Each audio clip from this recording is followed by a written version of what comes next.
G'day from the West, Lucas here, and welcome back to Footy West. Today we are continuing on with our predictions for every West Coast Eagles player and their season in 2025. If you missed the first one, check that one out before you look at this one, or maybe you want to look at this one first, I don't know. But before we get into this, again, make sure you like, subscribe and turn on the post notification bell so you don't miss anything. But without further ado, we will jump straight into our part two. So we've got our three colours again, green, red and orange. And the first one up today we've got is Jack Petrocelli. And for Petrocelli, that's an interesting one. I did not have him in my best 23 video that I made.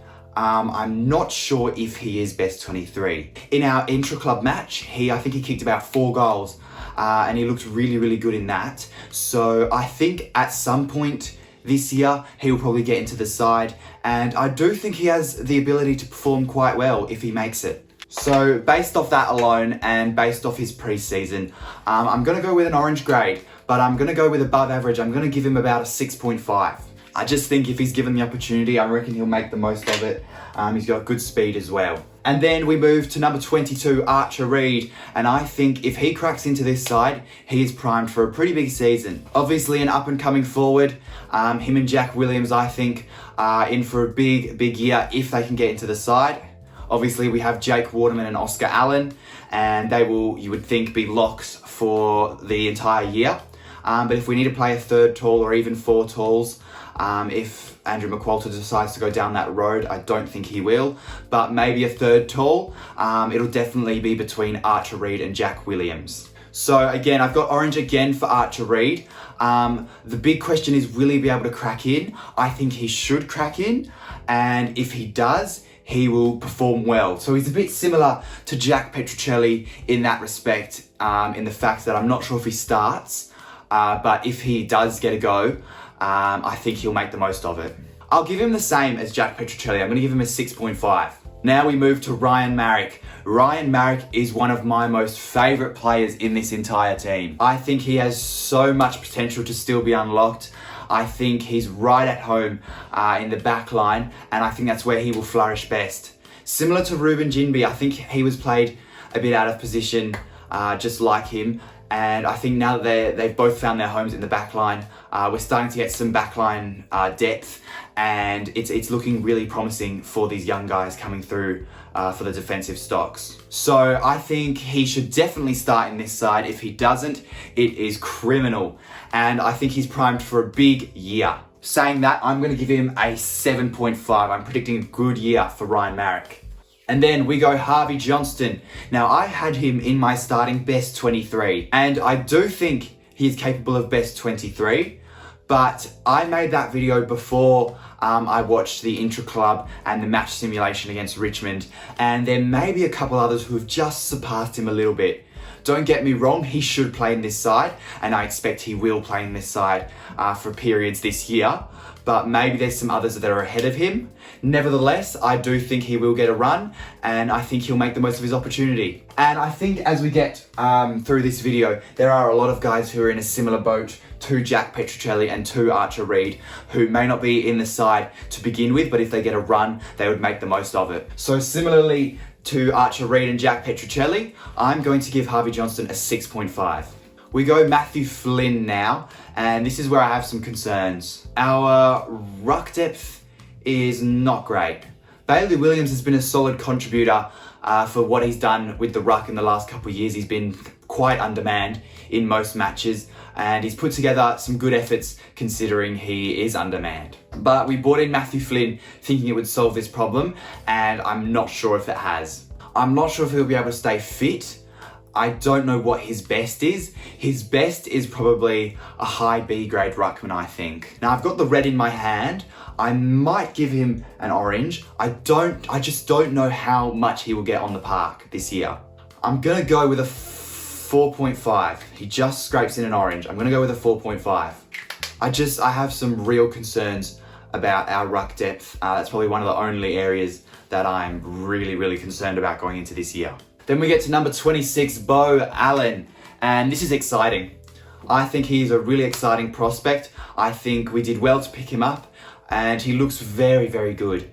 He really impressed in the intra-club match. and you want to impress against your own teammates, and you can see how all the pieces fit into place and how Beau Allen is going to fit into this side. I think he looks best in defence. I think he's got a great pack mark, contesters mark, and I think he's quite fast as well, which is vital to this new game plan. So I'm predicting a good season for him. I'm expecting him to start in round 1. I had him in my best 23 as the sub, I think.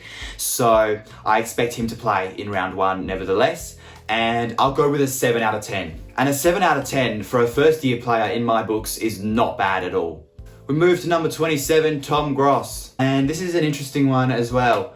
I think he's got good potential to be unlocked in this side this season as well. I actually think he would probably be best played in the midfield, or at least tried out in the midfield to begin with. I know we did it with Ruben Jinbi. It didn't work out, but it was worth a shot. So I think it's a good idea to start out with Tom Gross in the midfield and see how he goes. I think from reports, he's looked quite good in the midfield as well. So I reckon he'll get a few games this year, maybe 1 or 2, maybe 3, to cover some injuries. And I think he'll do quite well.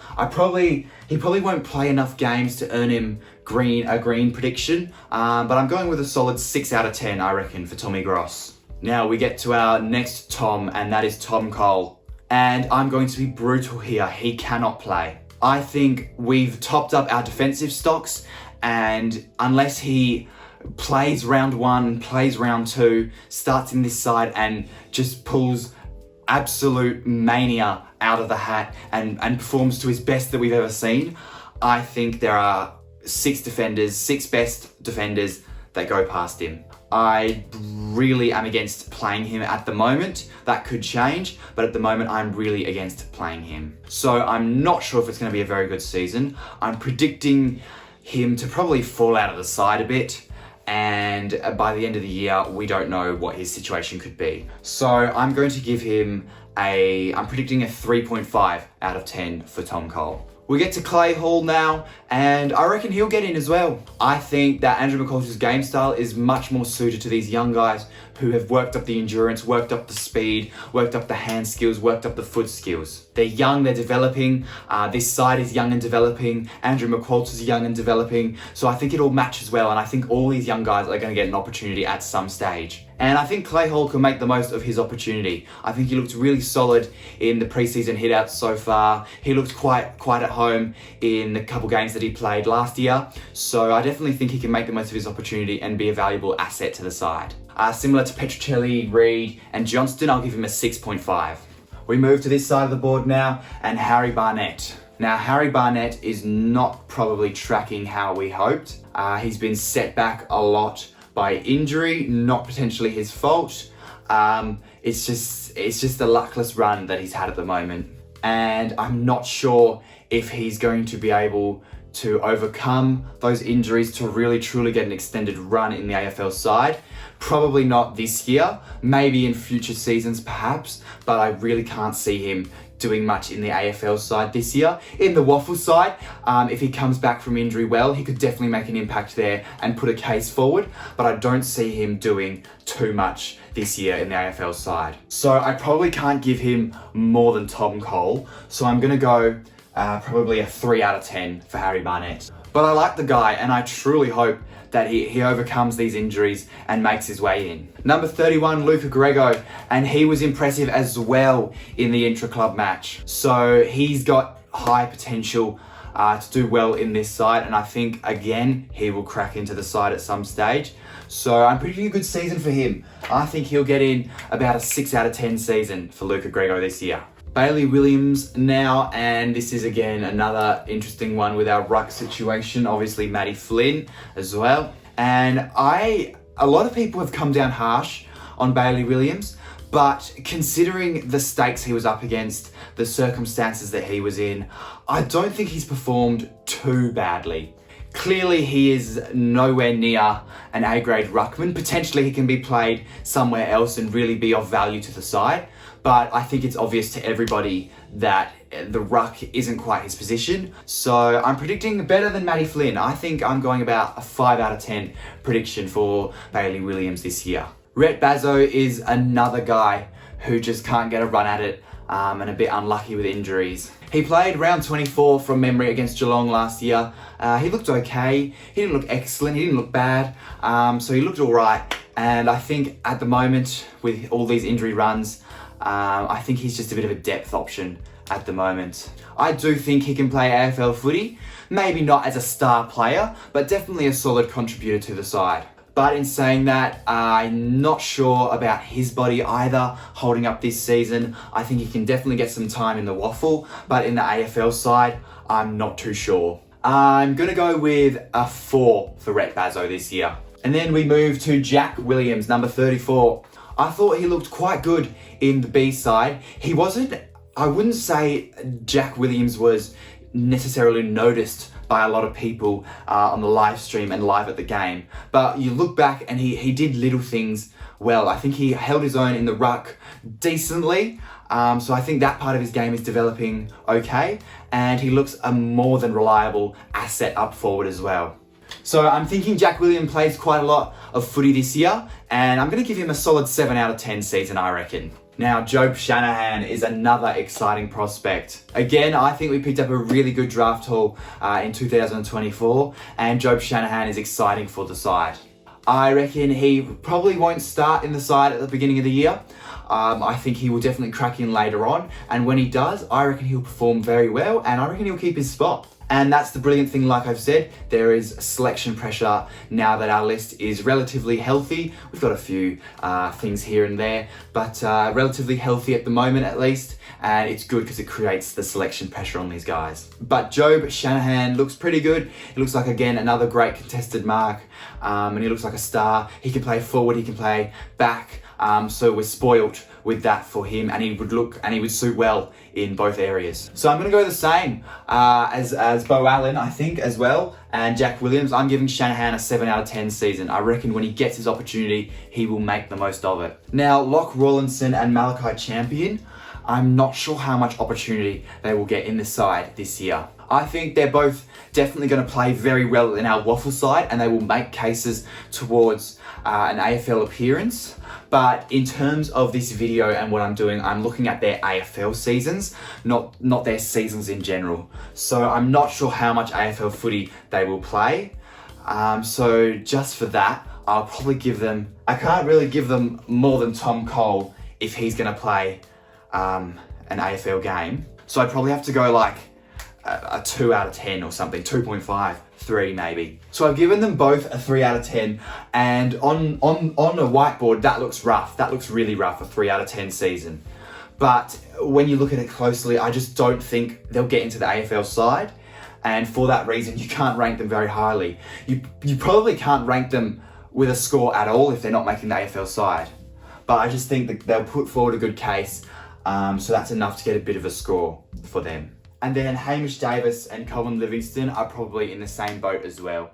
But they could get their opportunity and they could do well. I'm remaining optimistic about a lot of these young guys. I think all of them have strengths, equally all of them have weaknesses, but every player does. But I think there's a lot to like about all these young guys. But again, I'm going with 3 out of 10 for them as well. And then the last guys on the list, we got the 40s here. Callum Jamieson. He's very similar to a lot of these other guys who haven't necessarily been able to crack in. He seems to be plagued by injury a bit as well. He looks all right as a defender, probably not great. I think Harry Edwards probably surpasses him, maybe even Sandy Brock now as well. So I'm not sure how much more of a future he's got. I hope he can get in some of his best footy back into him. I think he can play in this side. He's probably not going to be one of the first picked though. So I'm not thinking a great season for him. I'm probably thinking a 3.5 out of 10 season for Callum Jamieson. And then we've got Sandy Brock. Now, this is a very good one. I think Sandy Brock is a great pickup. He was only picked up about a week and a half ago. And already in our intra-club match, he has looked very, very nice. And as to the match sim as well, he took some brilliant grabs down back for us, saved a couple of goals, I reckon. So he is going to be a diamond in the rough. He reminds me a bit of Brady Hough, not only his looks, but his gameplay as well. I think we've got a lot of underrated young defenders. You've got Brady Hough, who is a diamond in the rough. You got Sandy Brock, also one. And I even think guys like Ryan Marrick are going to be underrated. So I'm going with a 6.5 out of 10 season for Sandy. I think if he cracks in, he'll make the most of it and he'll do well. Harry Edwards. Now Harry Edwards is in a position that he's never been in before. I reckon he's probably in a position where he's going to be starting every game as the second key back to Jeremy McGovern. So if he stays fit and he plays a consistent season, like 20 plus games this year, it will be really, really good for his development. I think he's an alright defender. His kicking can probably do with some work, but I think if he can get a consistent season into him, that development will come with time.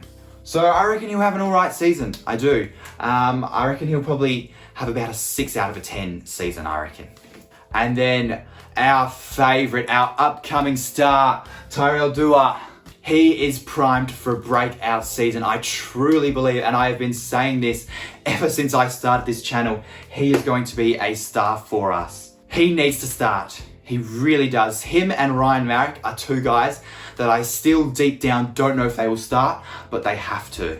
And he will flourish. We've already seen he is playing so well under this new game style, and I am truly a big fan of him. He's got the speed, he's got the dazzle, he's got the foot skills, he's even got the hand skills. He's got the tackling pressure as well. For quite a small guy, he's good at his tackling as well. So Tyrell Dua is primed for a big season, I reckon. I'm gonna go with at least a 7.5 out of 10 for him. And then the last guy on the list, number 44, Jack Hutchinson. And he's in a very similar situation to Dua. I think he is a diamond in the rough as well. I think he's got potential to play very well, particularly in our midfield, off half-back, even up forward. We saw him play last year. So I really think he can play anywhere. I think he'll really flourish sort of on the wing, in the midfield, in the middle of the ground. I think he's got a lot of upside. He's very tough. He can win a contested ball well. He sets up goals, good goal assists we saw in the match sim as well. So he's primed for a big year as well. I reckon he is a star in the making, a steal in the mid-season draft. So I'm going to give him a 7 out of 10 season. I reckon he's primed for a good one. So that's the whole list done. Let's have a look. So we'll take a quick look back at the rankings that we've done today. Jack, Petruccelli, Archer, Reed, if they crack in, I reckon they'll make the most of the opportunity. Ryan Marrick, I'm very bullish on. I think he can have a good season. And then you've got like Harvey Johnston, Luca Grego, Tom Gross, Clay Hall, these guys. Again, similar to Petruccelli and Reed. If they get in, I reckon they can make the most of their opportunity. Bo Allen and Job Shanahan look very, very promising. I think they should play a lot of AFL footy this year. Jack Williams too looks very good as a third tall option. And then you've got your Locke Rawlinson, Malachi Champion, Hamish Davis, Cohen Livingston. I'm not too sure how much opportunity they will get. So that's why they've been ranked quite harshly. Like I said, it looks harsh on the whiteboard, but I mean, if you're not playing AFL footy, there's not much to be marked on. I think they'll be very good in the waffle side, however, and I hope they can put a case forward. And Tom Cole is a very interesting one. I've got a big question mark next to him, his future at the club, his career. And Harry Barnett, I'm not too sure how much footy he'll play either. And then you've got the guys here towards the back end of the list. Callum Jamieson, just not sure how he's going to fare. Is he going to get much AFL game time? I'm not too sure. Sandy Brock looks a very, very good pickup for us. Harry Edwards too. And it's really exciting to see this defensive depth. I think we've targeted that area. We needed to. So it's really good to see some very handy defenders coming through. And then Dua and Hutchinson, I think they are primed for big years and they should play in this side and should play for a lot of the season.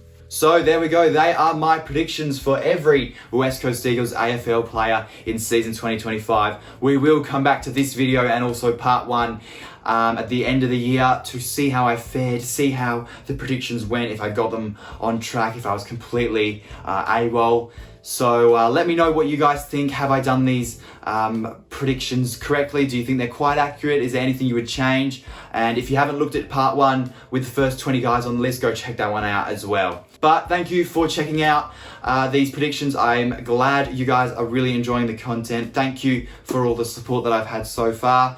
And yeah, I hope to see you again back soon on Footy West.